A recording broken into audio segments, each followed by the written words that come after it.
we go. Here we go. Back in the room. Back in the room for what, the 84th time, I think. No, 87th time. 87th time, yes. Okay. Right. So we're going to talk about ADHD and conflict. And some say that we are much better at dealing with others than we are our own bleed conflict. Yes. So let's dive into that then. Yeah, let's go to a place where the distractions are landmarks and the detours are the main roads. Welcome to ADHDville. Yay! Meet the boys, because the boys are here. Boys to entertain. Boys to entertain. Boys to entertain. Boys to entertain. Boys to entertain you.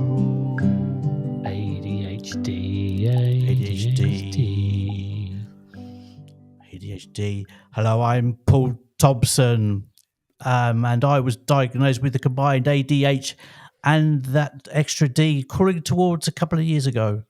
And I'm Martin Weston. I was diagnosed with the combined ADHD poo-poo platter in 2013, and we start off, as we have been, in the King's Agitated Head pub in ADHDville, where we, the ex-co-mayors of ADHDville, sit at the back table and enjoy a pint and take care of business. Yes. Maybe a packet of port scratchings as well. For lovely. Example. Exactly. So this is a good point just to remind you to hit that subscribe button, hit that like button, make a comment. Comment for God's sake. Yes. What's wrong with you? Good or bad? What's wrong with you? Good or bad? Good or bad? Just not indifferent. Good or bad? Not indifferent. We're not interested in. Right. Structure to our episode, haven't we? This week. Right. On today's agenda, we're going to talk about how we deal with a crisis and how we deal with other people's crisis. Because it can be a bit different. Right.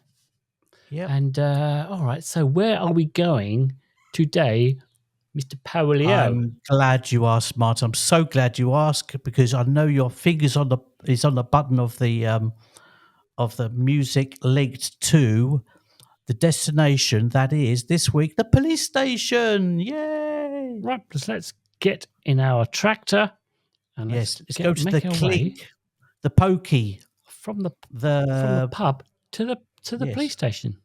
Yeah. Yes. Yeah. Here we go. Let's go there. And we're off.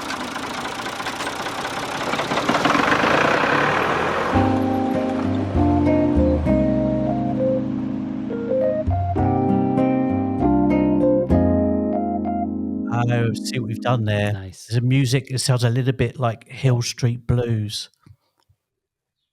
Yeah. Exactly. Yeah. Got that I love TV 70s cop vibe. That I don't know why. Always the theme tune to the Hill Street Blues always made me feel emotional. Even to this day, it's like God. It's so really good. It's so good.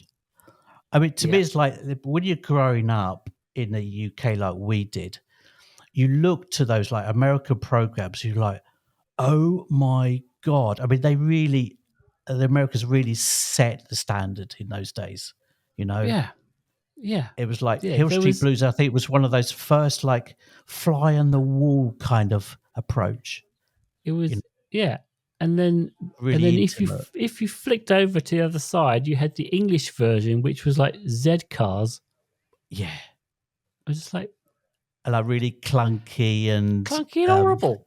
And the sexy American TV cop shows. Anyway, and then like the meetings that they had every morning, to me they seemed like I could imagine that was real somehow, you know. Maybe it was. I don't know. My imagination. But anyway, be careful out there. Be careful out there. Yeah. Okay. That was a line. Yeah. So I was just Marty, because like it's really interesting. After like 87 episodes, you'd think that at the beginning, like, blimey, how many episodes can you invent about ADHD? Well, actually, the truth has been, like, even when you get to like 87th episode, there's like endless themes. You know, we I know, never right? struggle for a theme. Like this one, for example, which for me is like a massive thing, dealing with conflict. For me personally, has always been something that has like weaved its kind of weaved itself through my life, you know, for good or for bad. Mostly Mm-hmm. bad, I have to say, as we'll find out.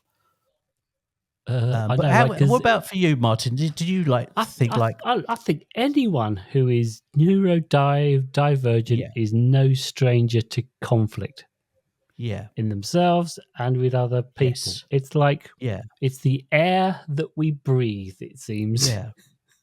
I was listening to someone another podcast this morning, and a lady was saying something really interesting. You know, it's quite famous, this number that I think most of us have heard, that by the time we reach our teen adulthood, we've heard 20,000 negative messages more than neurotypicals.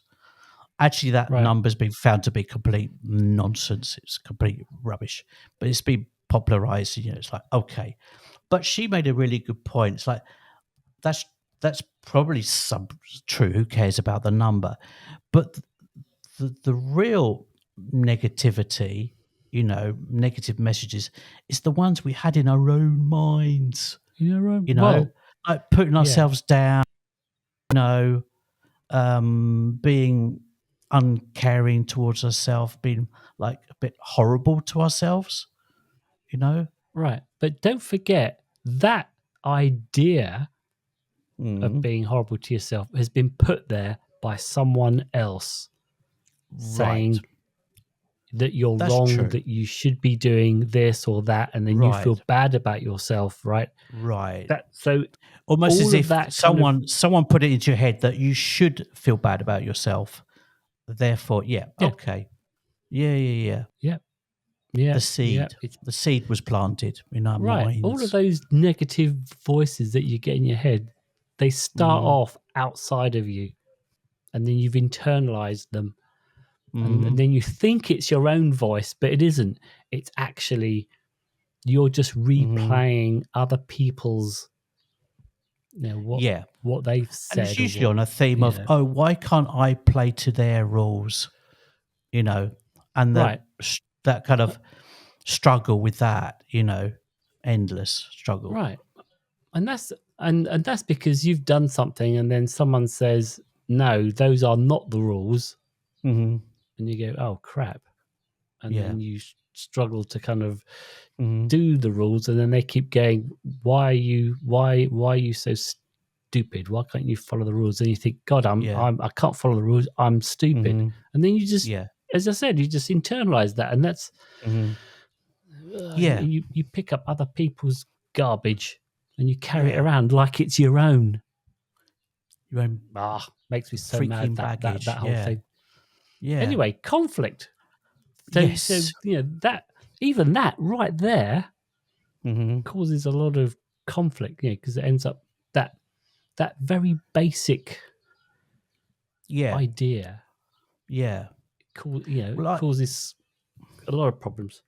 mm, well, I personally, I internalize so much conflict, like never ending, unceasing kind of going round and round conflict in my mind, dealing with stuff, you know, like endless. Yeah, My God, never ending bloody hell. conflict. And for like, I'm sure for like a situation, whether it's a professional or personal thing, I think often for the other people at the, you know, on the other end of this situation, for them it was like nothing. For me, it was like I would turn molehills into mountains from nothing. You know? Right. Yeah. Oh my Yeah. God! I know, especially like if you've got like rejection sensitivity, Yes. dysphoria. It makes you.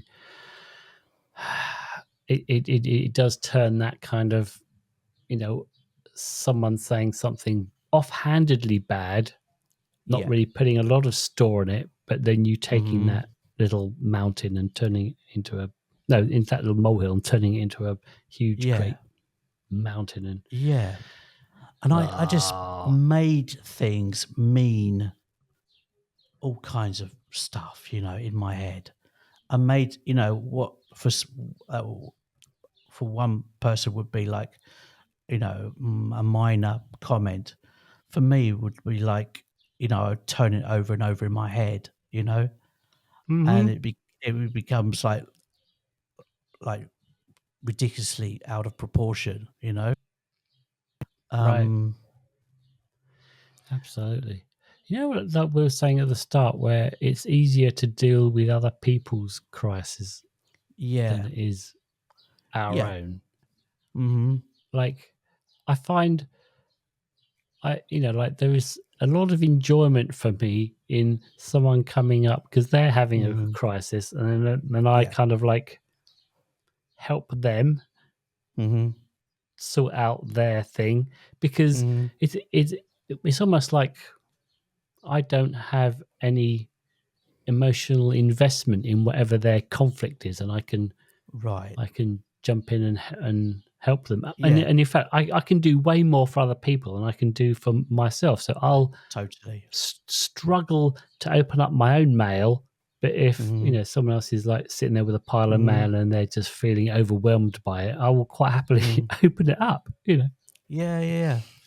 Yeah. Well, on my part, I'd even go as far as to say that actually I have a reputation that people would come to me, it's like, oh, Paul's good at resolving conflict, you know, Mm-hmm. which All is, right. yeah. Um, and I wonder if, well, I wonder if it's like a combination of things. It's, that overthinking and rumination and etc. developed a certain kind of dialogue, and you kind of get used to dealing with juggling a lot of um, balls. At the same time, it's something we refer to a lot is um, being hyper sensitive to our environment. So we're like hyper vigilant and observing, of things. So you can like see patterns, you can pick up relationships, and maybe Right.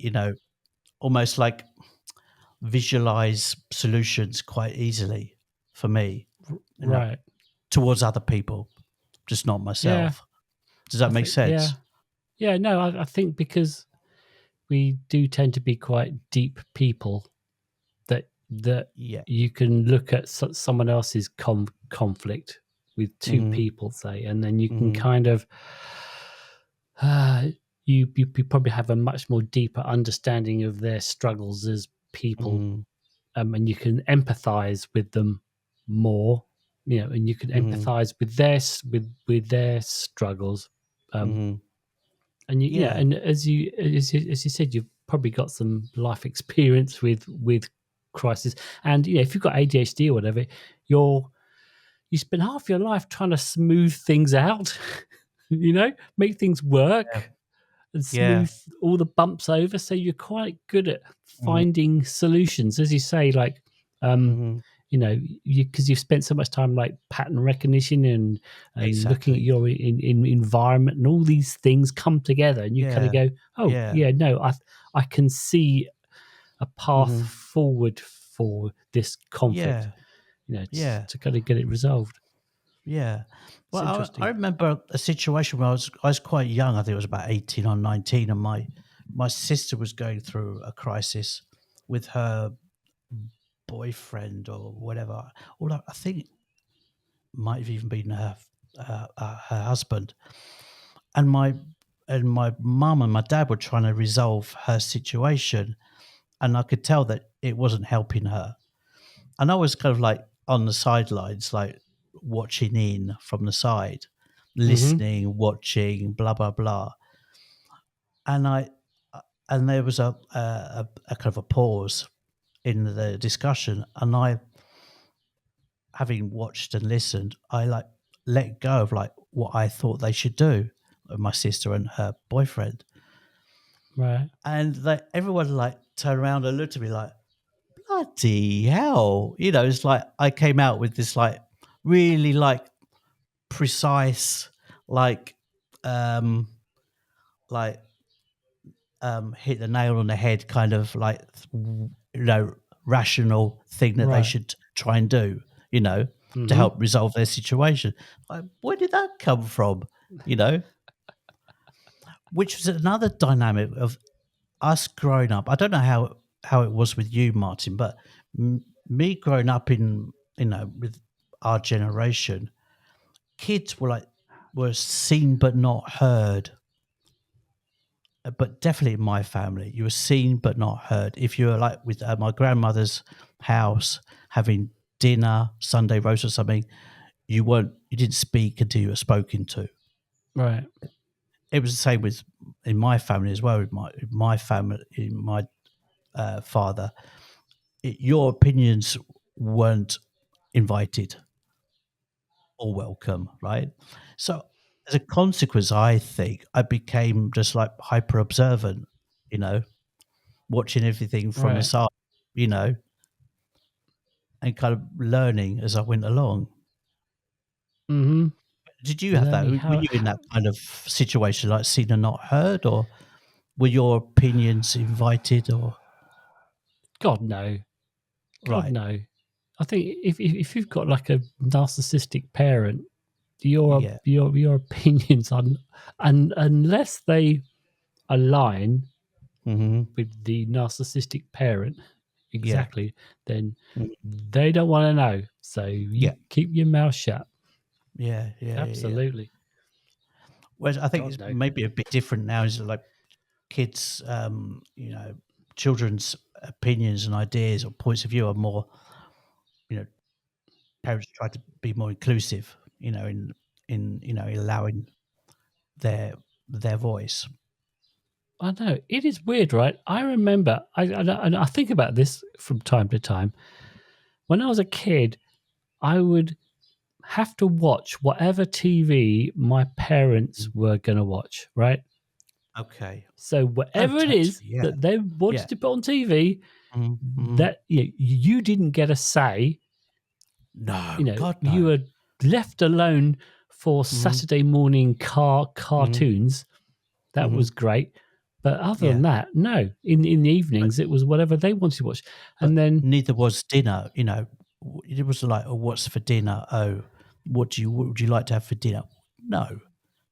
no, it was like Burgers, chips, whatever. and beans, It was whatever was whatever served. arrived on the Yeah. plate. And it's Mm, odd because I find that even with like my own kids, it would be a little bit more like, well, what do you want to watch? So it was much more, mhm, trying to find a sort of a middle ground between what I wanted to watch and what my mhm.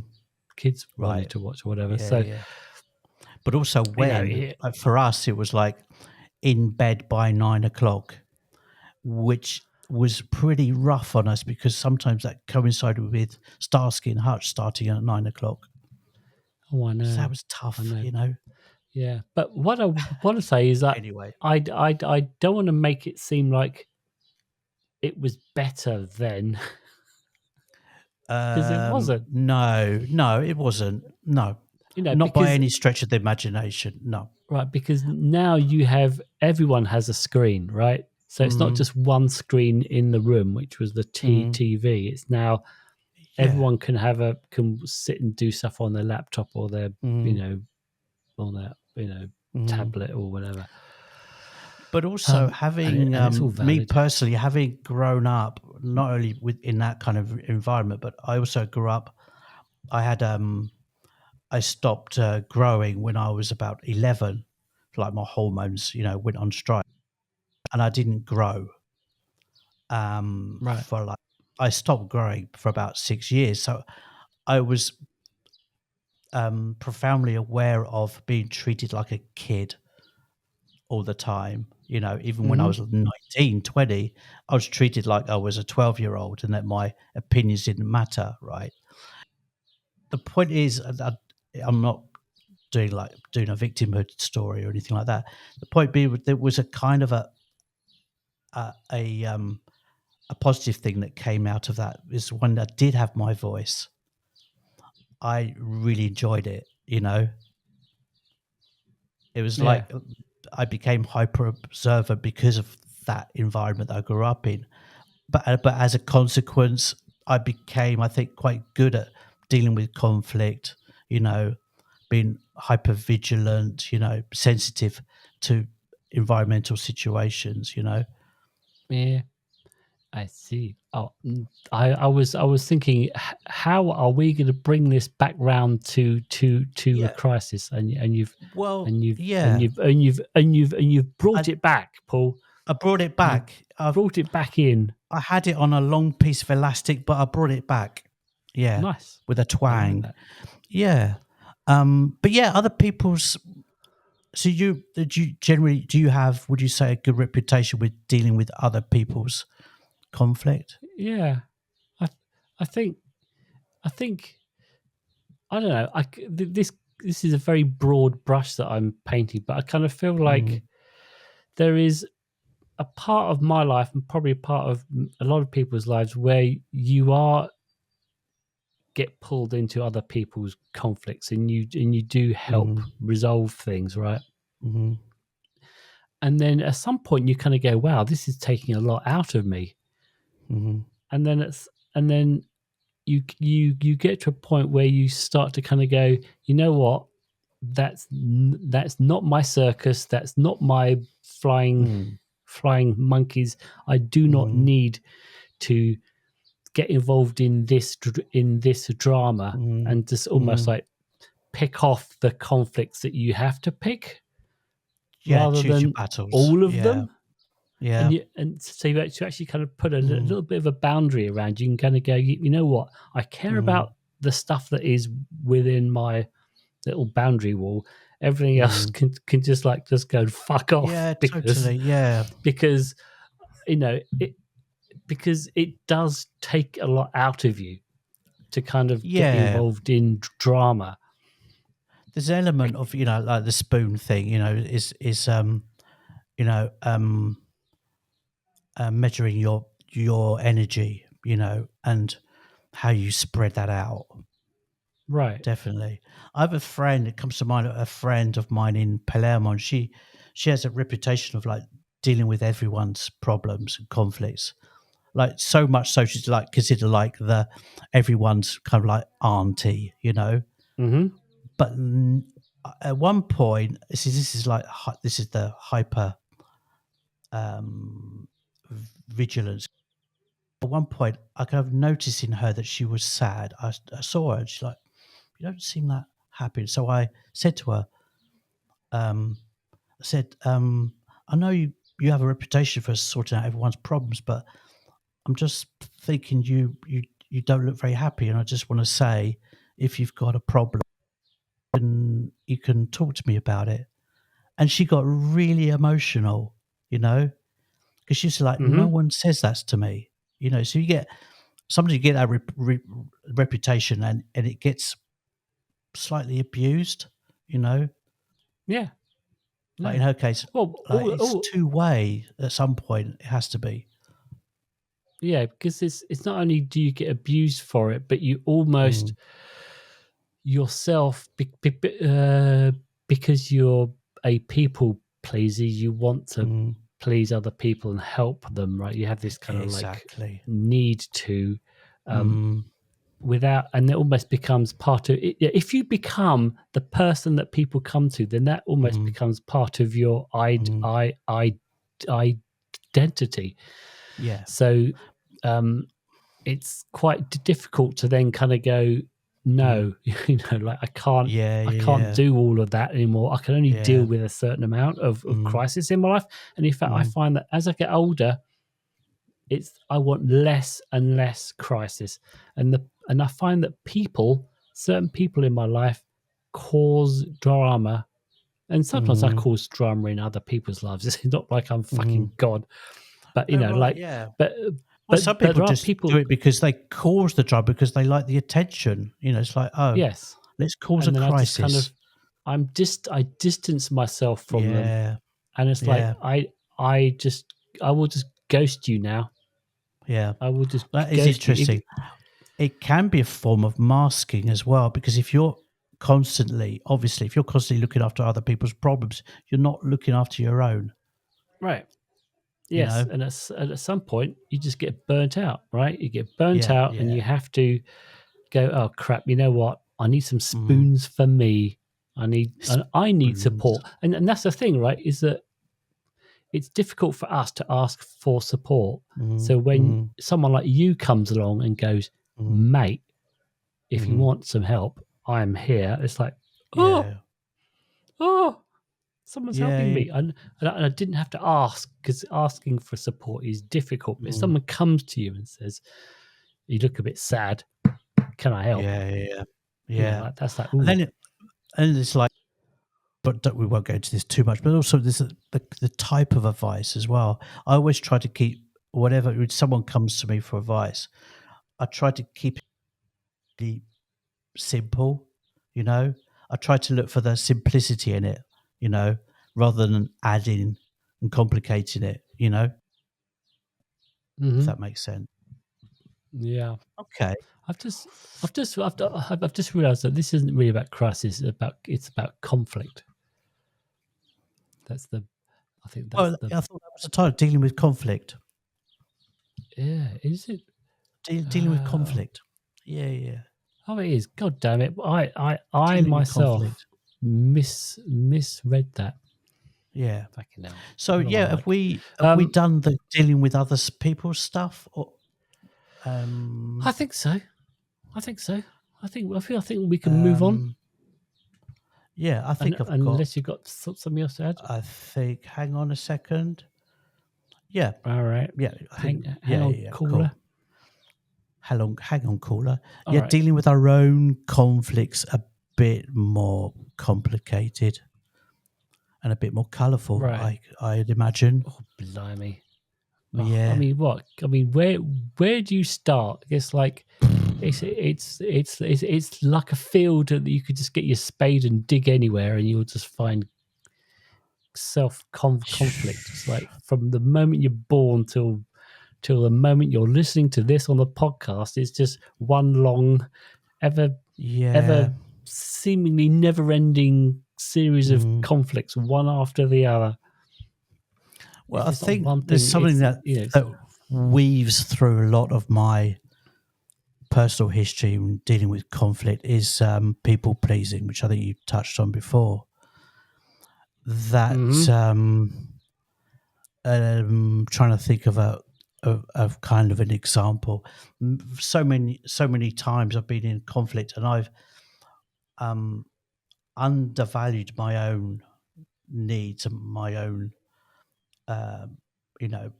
importance in terms of my part of the story of that particular conflict, and just concentrated on people pleasing, right. So often, I've tried to resolve a situation by pleasing the other person in the story, and completely ignoring my own, so often. Yes. To people please, but also to let's get off this discussion because I was just uncomfortable with those kind of situations. Those kind of discussions always made me really nervous, and so you ended up appeasing the other person and them, coming out the other end and then feeling they got to feel like they were right. Me coming out the other end with just oozing with frustration, like fucking hell, I wasn't authentic, It's like fucking hell again. I've not thought enough or valued enough my own needs, right, or valued enough my own opinion. Yep. That's happened a conflict you lot have within yourself, right? With what you need, yes, yourself versus what the world needs out of you. I don't know. Is that right? I don't know. But it's the one part of the situation be going, oh, this is I'm not happy about this, I'm not happy with that, I'm frustrated about this, da, da, da. And then it gets into like, you do this, you do that, you do this, you do that, and I'd be like, often ending up like, to avoid making it more conflicting than necessary, like pretty much agrees, like, okay, like climbing down, you know, Right. climbing down, just like, okay. And then what happened, it evolved into like a situation where I'd be going, okay, this can't always be about me, you know, Mm-hmm. it's got to be like a two-way thing. It can't be always me that backs down, and it can't Right. always be the problem is about me. Right. But Yeah. that took a Yeah. while. That took a while, I must admit. Yeah. Yeah. It's like I have to. You end up having to choose which hill to die on. Yeah. In that you can't. You can't. You have to stand up for something at some point, right? At some Hmm. point in your life, you end up having to stand up for yourself. In in any Exactly. conflict, you can't Hmm. do it all the time. As you say, Hmm. if you just back down all the time, then that Hmm. is like a very it's a such a tough But place the to other end up thing, being. the other dynamic in that is that I think I had my own internal conflict and I would people's problems. I'm like being really kind of like part of the problem in my own. Like, oh, she thinks that this, and then there's that, and then there's this, and like confusion, you know. Mm-hmm. And the opposite of resolving conflict for others, you know, being, you know, muddled thinking. It's like, oh, what's the best way to do it? Like she's happy with me and blah blah blah. And in the end, just like handle it usually quite badly. But what about you, Martin? Did you Right. are you like? What's your? I will. Was there I will like? Did tend you to back evolve? a bit, a Hmm. bit. I mean, I'm. If you talk about, I mean, there's all kinds of conflicts. So if you're talking about like relationship conflicts, Hmm. then I tend to be the one that will initially put my case, Hmm. but will back down. Um,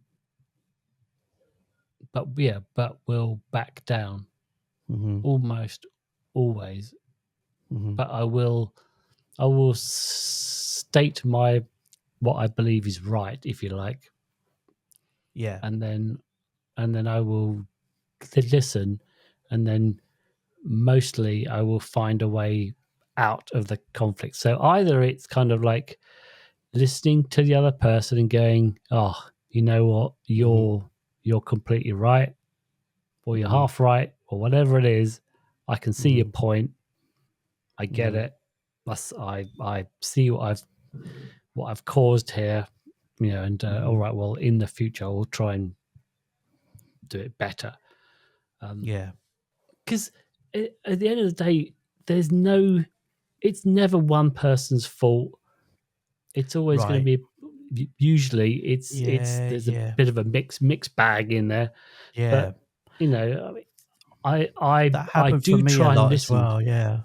I do try Yeah. and listen to the other person and Mm.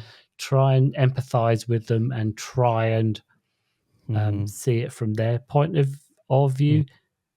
You know, and as I said, it mostly ends up like I can see where I screwed up.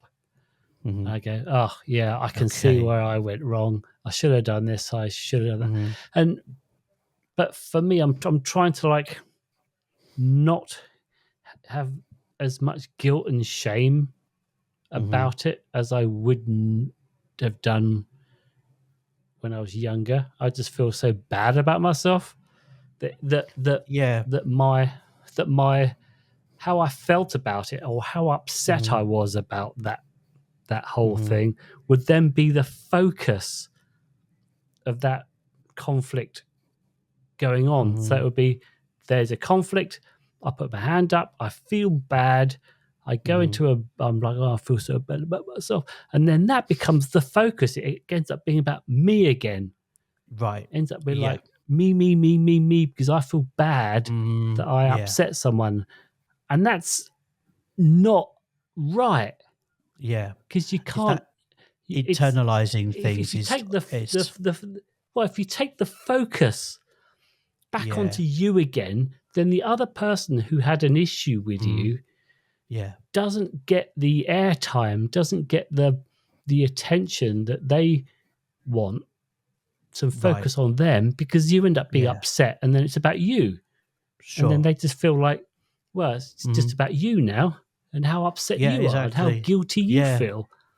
Yeah. I think a lot of it comes down to, self-esteem, rejection sensitivity, and you want to people please, but you don't, but you also want to avoid feeling rejection, and that's not a good foundation point. That is not a good foundation for an argument. And too much in my case, I don't know whether that's because of ADHD or not, but a lot of internalized thinking, like shed loads. I mean, way too much. But there's, in my case, there's been a kind of evolution. If for no other reason other than I had to find a better way because I was exhausted from overthinking, and I have gradually, slowly but surely, I kind of found my way. Avoiding overthinking. I guess a bit more self-esteem in a way, in trusting myself to find an emotionally intelligent solution in my head, without overthinking it, being rational, or even logic, this is the thing, I got better at picking out the logic in it, and if there wasn't a logic in my thinking, leave the fuck alone, let it go, to avoid going round and round in my head. So like, okay, rationalizing and finding logic and a bit of common sense, like a mixture of those things. Oh, I'm somewhat a little bit like that, but also not, in that I find that because my autistic little brain wants to find a logic to it, and then I hang on to that logic, and that's the worst thing, because I'm hanging on to the logic. So say if there's an argument or conflict, and there's a logic to it that I can see, I can see the logic of this, it makes complete sense. If I hang on to that, it just it doesn't forward anything. It just mires, and you get kind of caught up in the logic and the sense of it. Yeah. Rather but isn't than there something? Yeah, go on. Because that's rather than deal with the emotional part, which and because when you get to conflict, it's like 99.999% emotional, and emotions don't run on logic. Sure. So if you find that you're having a conflict and you're trying to hang on to logic, that's like 0.0001% of the conversation. It's actually just about dealing with the emotional side than it is. Sure. But I think what I was getting at is that my for many, many years, my sense of logic meant that I would just like internalize everything and just go round and round and overthink it all. And so Right. the logic bit was only like a small percentage of that, but applying Right. but it would be more, I guess logic is the wrong rational about it. Like thinking, Paul, maybe I found myself going down another rabbit hole for like 20 minutes, and you come out the other end thinking, what? Like, say, Paul, how did you take yourself here? You Right. think back and Yeah. that's madness. That's madness. It's like, Right. okay, how can I Yes. stop doing that? Because it's freaking exhausting, you know? It is. It's exhausting, but I still do it, even though I've worked really hard on that, Right. Because you're talking about logic. The problem is sometimes our logic is not neurotypical world logic. Like I had a conflict with a teacher at school recently, and in my mind, he was being a disruptive element of the classes, and I went, by God, over and over, because my logic has been neurodiverse. It's not his, Mm-hmm. It's like, fuck, how can I have this conversation with him, And this is interesting, actually. In a lot of my dealing with conflict is often in the end knowing that they will not understand my point of view, not having that conversation with them and just like letting it go very often, if that Right. makes sense. Yeah. No, that's what I said. What's the It's like, point, kind of thing. right. There are hills to die on, and you just kind of Yeah, go, this is exactly. not a hill to die on, because you've only got so much energy, so much spoons. Yeah, You can only deal with so much drama. You yeah, kind of, that's what I find. It's like I just let go of yeah. more and more of it. If someone's Mm-hmm. being an arsehole over there, is it Yeah. affecting me? And is it a big deal? Mm-hmm. Meh. No, Yeah, probably isn't.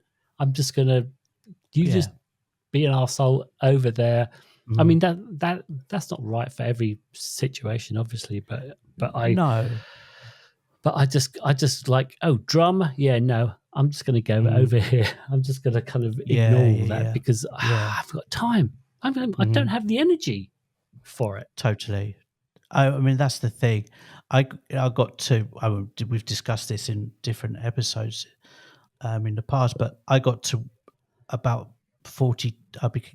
When I was about 42, I was. I had a massive crash, and I was exhausted from accumulation of all of these things.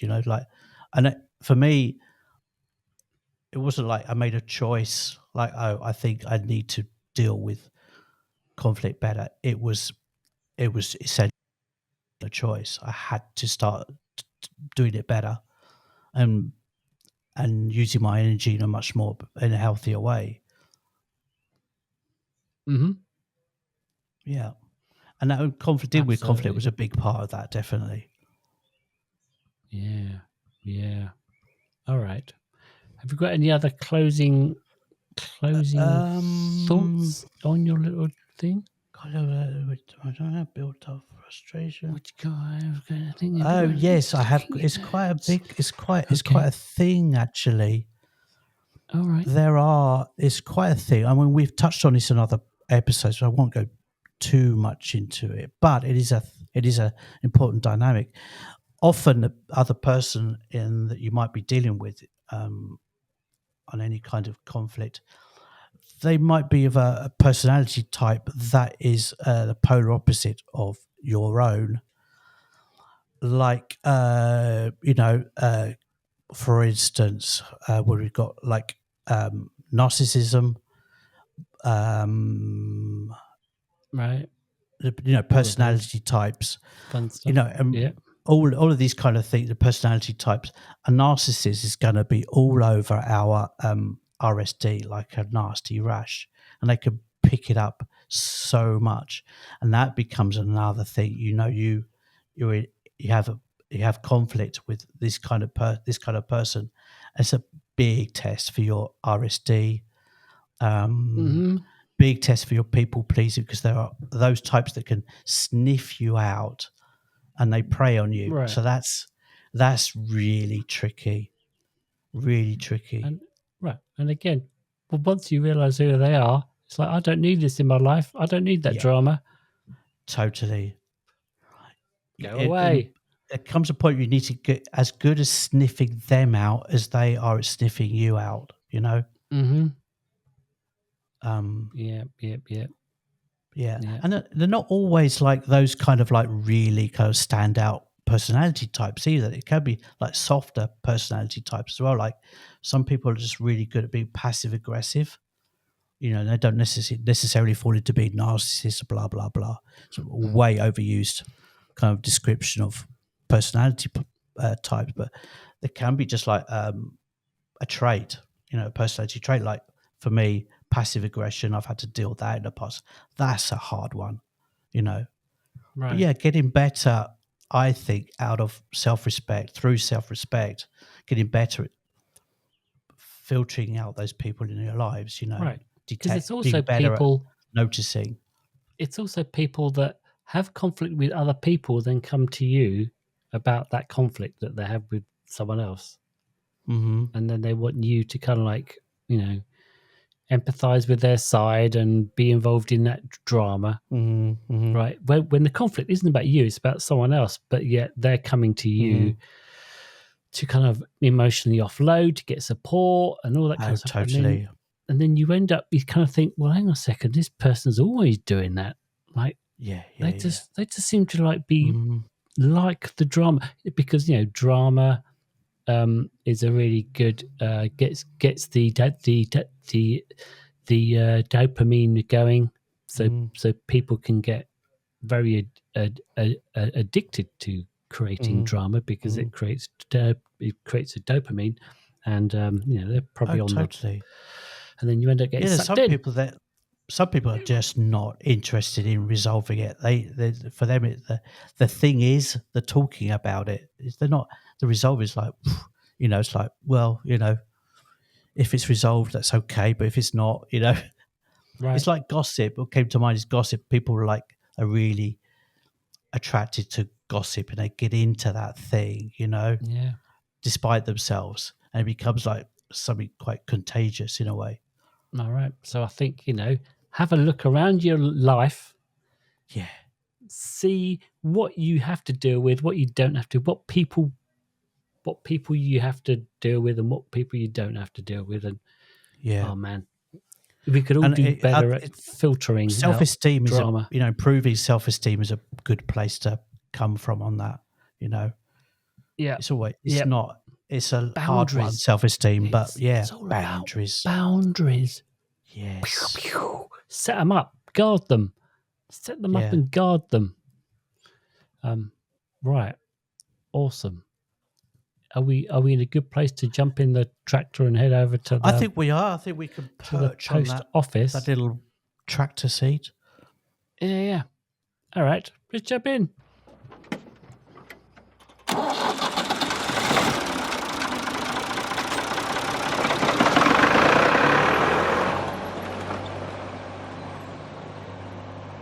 Perhaps I should have the music for the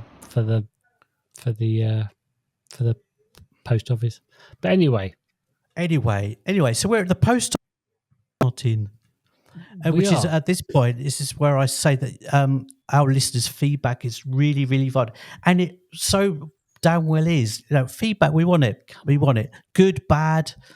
We're not interested in different. Not interested in different. Just tell us we're shit. I'm a bit indifferent about ADHD. Or no, we don't want to. Tell us it's crap. Good. Or tell us why you think it's crap. We're medium. Or I don't care. It could be just like ideas for future episodes. Like, guys, you've not covered this. Can you cover this, please? And we'll cover it, maybe. Okay, guys. So, can you stop doing 1 hour episodes and just do or something, anything? Yeah. Can you waffle a little bit less? Whatever it is. Right. Well, we have Alexandra, our official town crier, And in case you're interested, a town crier isn't someone who cries. They just tell people stuff. They just come out and they tell people stuff. It used to be like the before printing was invented. That's how people got their news. Yeah, someone would come out into the town square and then they would announce what was going on with their taxes. Yes. Yeah. In our case, it might be the ex town mayors Martin West and Paul Thompson. They've just gone through the town hall again with their tractor with the plough on it, and they've ploughed up the roads again. Something like that. Yeah. Headline news. Don't feel bad about that.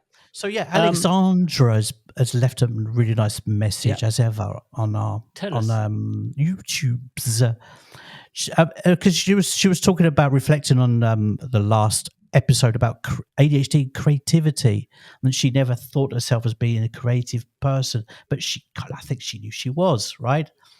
She is. And she's like, she put down, I'm not good enough, and this brought to mind about drawing. There's no good or bad way of drawing. Just draw it. All drawing is good. There's no good or bad. That's why it's called art. It's not like accountancy. It's not like the books are balanced. They're not. Any drawing is a good drawing. Just learn to love your drawings or whatever, however they come out. But, a slight bit of backstory though. Ooh. It's her mother, if I remember right, this is a really good artist. Oh, okay. So I think she was there was that pressure coming down, going, you're not good. You're not good. So whereas I think she says that she really likes architecture and she likes creative stuff. She likes creative stuff, and I see a very creative person. And she said herself in that message, she's a creative thinker. There you go. Yeah, that's all you need. And she was saying her grandfather had to give up his creative career for economic reasons, which happened a lot, in those days. It's like having a career in creativity is a bit of a luxury, even now. Mm-hmm. And he had to work in a bank, and she said it slowly killed him because he didn't get to be creative. But it was really nice. She was talking about, she always had really interesting brainstorming kind of conversations with the grandfather. It was cool. Nice. Yeah. So there's an outlet, creative conversation is a great creative outlet if you haven't got a pencil to hand or whatever. Yep. Cool. And also my brother texted me after listening to the episode, so hello, Andrew. And he said, "Are you?" Because we mentioned that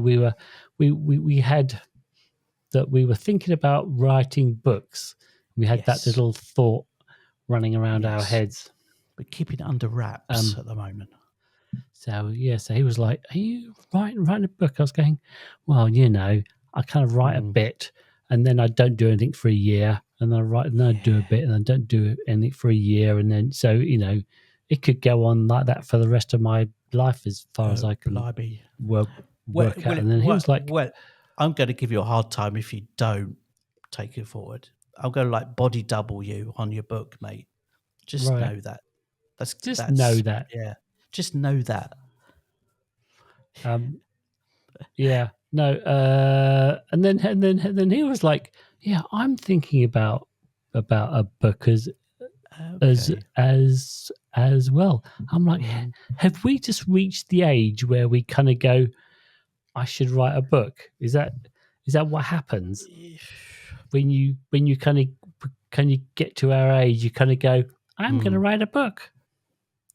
I think there's an element of it. We get to an age where we realise that all the blocks that we thought we had in the past don't actually freaking exist.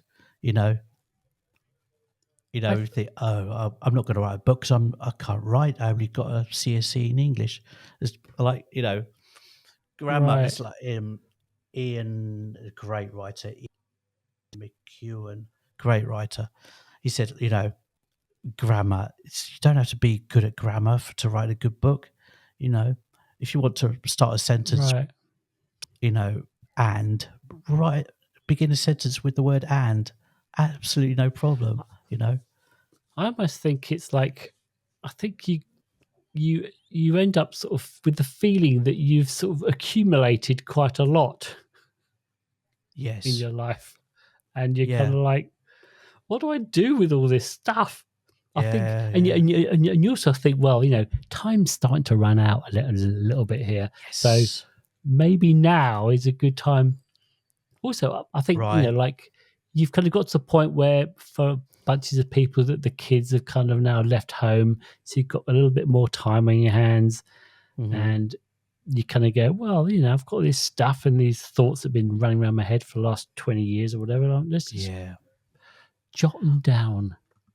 I'm not sure where you are with this, but the trouble is I've got like too many now, and I've got like, I need to like prioritize, because I've got about 4 or 5 like live ones, all right, flipping and flopping around, and I need to like, I tend to think I need to like park a couple, like decide. I need to choose, 2 of them. Otherwise, not do any of them at all. That's the danger. Yeah. That is the danger.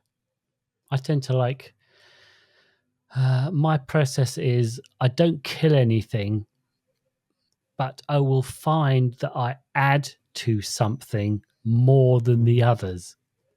Like I'll just keep coming back to a thought or a plot or a thing or a drawing or something. I keep coming back to that one and building it more, and then it just becomes bigger than the rest, and then you just end up kind of going, oh, you know what, I'll just park those other ones. Let's just concentrate on this one, because clearly my brain is more interested in this one. Sure. Just by the fact that it just keeps thinking about it more. Well, yeah, also because like sometimes creative process, in this case, or creative processing, in this case, creative projects, that process isn't always have to be linear, or doesn't have to keep to a certain time or rhythm. It can be like, it can go wherever it goes. It has its time. Sometimes some projects need their time, and sometimes that's long. Oh yeah, I actually worked out that I've been working on the first genesis of the idea of the book was like 8 years ago. I think I said it was 5, but it was actually more like 8. But you have an idea, and then there's like a year, and you don't do anything with it, and then you think about it more. Then another year passes, so it isn't like 8 years I've been working on it. No, it's been like a couple of days, and then a year and a half, and then a week, and then a year, and then maybe 2 weeks and a year. And that's fine. That's okay. Well, for a lot of people, the way. process is the art. It doesn't always have to be about the end result. No. There's you get a hell of a lot of stimulation from the process. Yeah, I'm just it can be really interesting, and not necessarily having a plan, which is great. It's quite liberating. Yeah, and having no plan is exactly what this podcast is all about. So that just leaves it for me to say that ADHDville is delivered afresh every Tuesday to all purveyors of fine podcasts. Please subscribe to the pod and rate us. Rate us most awesome. And feel free to correspond at will in the comments. But wait, there's more. If you want to see our beautiful faces, then you can sally forth to the YouTubes and the TikToks. Sally Fields. And you can pick up a quill and email us at ADHDville God, I was going to say, well, can Yes, email us. You could do it. Yes. ADHDville at gmail.com. But in the meantime, be kind to yourselves. And I beseech you, fellow ADHDers, fare thee well with gladness of heart. Ah. Ah. There, says the mayor. That's that.